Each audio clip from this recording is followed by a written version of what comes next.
मित्रों नमस्कार। आइए लीगल लैंग्वेज की जानकारी हमसे पाइए। हम हैं एडवोकेट ब्रजेश सिंह कुशवाहा शिवा। देखेंगे डिपोजिशन। डिपोजिशन का मतलब क्या होता है? डिपोजिशन का मतलब होता है बयान या साक्ष्य। अब इसके अर्थ को जानेंगे। गवाह द्वारा अदालत में दिया गया बयान।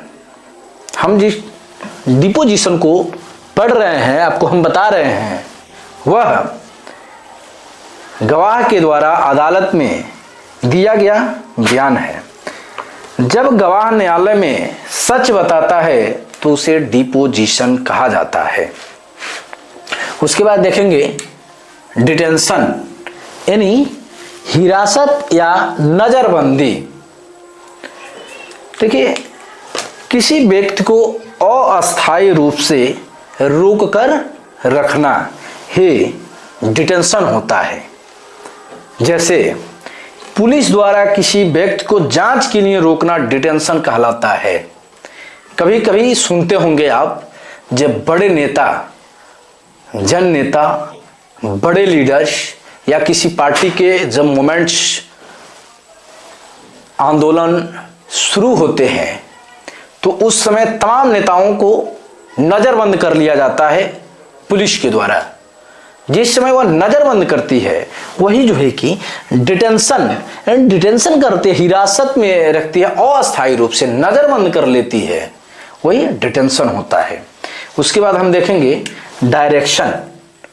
डायरेक्शन यानी आदेश या निर्देश। अब देखिए, न्यायालय अधिकारी द्वारा दिया गया आदेश ही डायरेक्शन होता है। जैसे किसी कार्य को करने या न करने का निर्देश डायरेक्शन कहलाता है।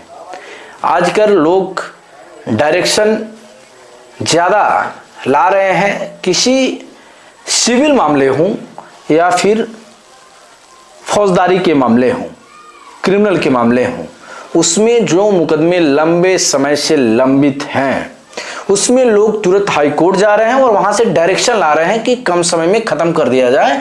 डायरेक्शन आने के बाद फाइलों का डेट बड़े कम समय पे लगता है, क्योंकि वहां से डायरेक्शन जो निर्देश होते हैं वह कुछ समय दिया होता है कि इतने दिन में इस मामले का निपटारा कर दिया जाए। तो फाइलें डायरेक्शन वाली हो जाती हैं, तो वहां पर भी डायरेक्शन लाया जाता है। हमने उदाहरण डायरेक्शन का वहां से दे दिया। उसके बाद देखेंगे डिस्प्यूट यानी विवाद। झगड़ा या मतभेद ही डिस्प्यूट कहलाता है। किसी से झगड़ा हो गया या दो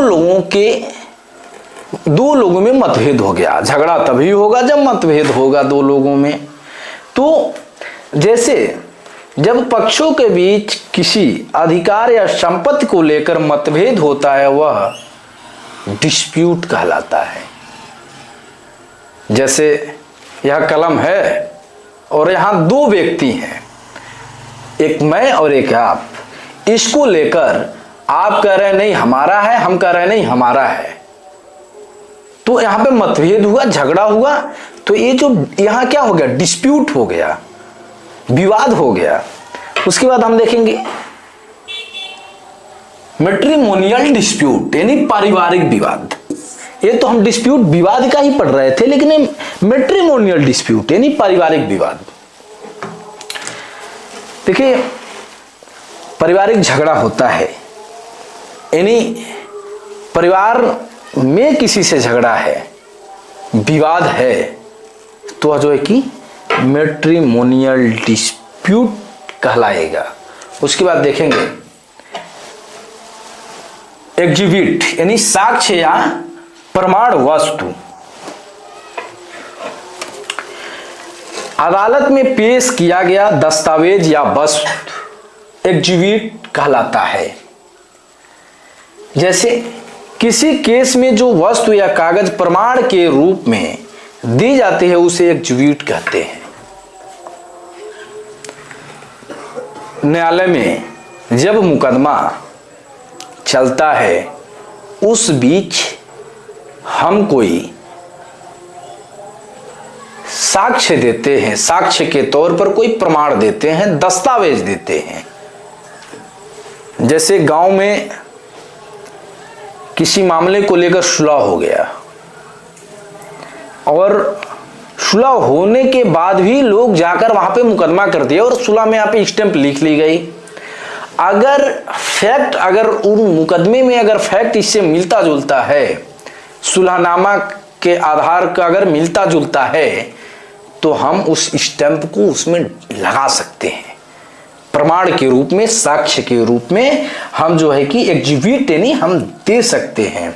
वही एग्जीबिट कहलाता है। उसके बाद देखेंगे ग्राउंड्स, यानी आधार या कारण। ग्राउंड्स ज्यादातर मुकदमों में, क्रिमिनल मुकदमों में, सिविल मुकदमों में ग्राउंड से देखा जाता है, नहीं उसका ग्राउंड क्या है, उसका आधार क्या है। आप बेल डाले हैं तो बेल लेने का आधार क्या है। अगर जजमेंट हो रहा है, उसमें फाइनल आर्गुमेंट हो रहा है, तो उसमें किस आधार पे फाइनल आर्गुमेंट में आप अपने एक्यूज्ड को छुड़ाने का प्रयास किए हैं, उसके पक्ष में आप आर्गुमेंट किए हैं। किसी याचिका या निर्णय का कानूनी कारण, जैसे याचिका दाखिल करने या फैसला देने का वैधानिक कारण ग्राउंड कहलाता है। उसके बाद देखेंगे इंक्वायरी, यानी जांच या पड़ताल। किसी घटना की तथ्यात्मक जांच ही इंक्वायरी कहलाती है। कोई घटना हो गया और उसके जो फैक्ट हैं कि कहाँ घटना हुआ, कैसे हुआ, इन सभी जो है कि जानकारी जुटाने को ही इंक्वायरी कहते हैं, जांच कहते हैं। उसके बाद देखेंगे लाइबल, यानी लिखित मानहानि। ये हम तो एक बार पढ़ रहे थे मानहानि पर ही, डिफेमेशन को पढ़ रहे थे, लेकिन हम यहाँ पे लिखित मानहानि को, लाइबल को पढ़ रहे हैं। जब किसी व्यक्ति को मानहानि लिखित रूप में की जाती है तो वह लाइबल होता है। जैसे सोशल मीडिया पर किसी ने उत्तर प्रदेश के मुख्यमंत्री अखिलेश यादव, पूर्व मुख्यमंत्री अखिलेश यादव और उत्तर प्रदेश के वर्तमान मुख्यमंत्री योगी आदित्यनाथ के खिलाफ किसी ने पोस्ट कर दिया। वो पोस्ट ऐसा हो जो मर्यादा में न हो, तो उस वक्त उस कृत्य को लाइबल कहेंगे, यानी लिखित मानहानि। वहां पे जो उसके खिलाफ जब मुकदमा कर दिया जाएगा वो लिखित मानहानि है, उसने लिखकर जो है कि उनकी प्रतिष्ठा को धूमिल किया है। उसके बाद देखेंगे लोअर कोर्ट, यानी निम्न न्यायालय। देखिए जिला एवं सत्र न्यायालय में जो निचले स्तर पर मामले की सुनवाई करता है वह लोअर कोर्ट होता है। लोअर कोर्ट मतलब 7 साल से कम की सजा को जिसमें ट्रायल चलता है उसे ही लोअर कोर्ट कहते हैं। धन्यवाद।